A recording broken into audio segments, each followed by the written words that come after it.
গরমের দিন হোক আর শীতের দিন পিঠা খাবে বাঙালিরা সব সময়। আজকে আমি ঘরে থাকা সেদ্ধ চাল দিয়ে এই সিটরুটিগুলো তৈরি করে দেখাবো। এভাবে সিটরুটি তৈরি করা কিন্তু খুবই সহজ, আর মাংসের ঝোলের সাথে সকালের নাস্তা আর সন্ধ্যার নাস্তার জন্য কিন্তু একদম পারফেক্ট এই সিটরুটি পিঠাগুলো। এখন কথা না বাড়িয়ে দেখে নেই আমি কিভাবে এই সিটরুটি পিঠাগুলো তৈরি করলাম।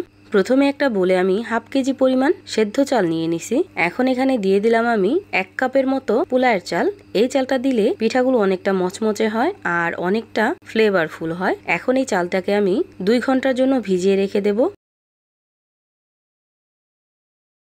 2 ঘন্টা আমি খুব ভালোভাবে ভিজিয়ে রাখছিলাম। এখন ভালোভাবে ধুয়ে ব্লেন্ড করে নেব। আর ব্লেন্ড করার সময় অবশ্যই একটু মিহি পেস্ট করে ব্লেন্ড করে নেবেন। আর এই তো দেখতেই পাচ্ছেন খুব ভালোভাবে আমি ব্লেন্ড করে নিছি। এই মিশ্রণটাকে একটা বলে আমি ঢেলে নিলাম। এখন এখানে দিয়ে দিব আমি হাফ চামচ পরিমাণ লবণ। লবণটা দিয়ে খুব ভালোভাবে মিশিয়ে নিব। আর এই কাজটা কিন্তু হাত দিয়ে করতে হবে। হাত দিয়ে করলে পরিমাপটা ঠিকভাবে বুঝতে পারবেন যে কতটুকু ঘনত্ব হয়েছে বা কতটুকু পানি লাগবে। এ পর্যায়ে এসে আমি আরও হাফ কাপ পরিমাণ পানি এখানে ব্যবহার করলাম। এখন হাত দিয়ে খুব ভালোভাবে মিশিয়ে নিব। এই পিঠা তৈরি করতে গেলে আর কোনো কিছু কিন্তু প্রয়োজন হয় না, একটু লবণ আর চাল হলেই কিন্তু হয়ে যায়। এই পিঠার ব্যাটাটা কিন্তু এখন একদম পারফেক্টলি রেডি। এখন আমি এই পিঠাগুলো ভেজে নেব।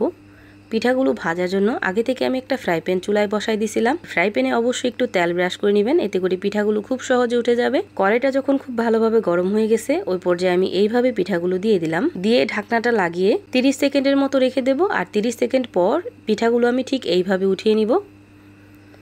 একইভাবে আমি সবগুলো পিঠা তৈরি করে নেব।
এভাবে আমি সবগুলো পিঠা তৈরি করে নিছি। আর এই তো দেখতেই পাচ্ছেন পিঠাগুলো কতটা পারফেক্ট হয়েছে মাশাআল্লাহ।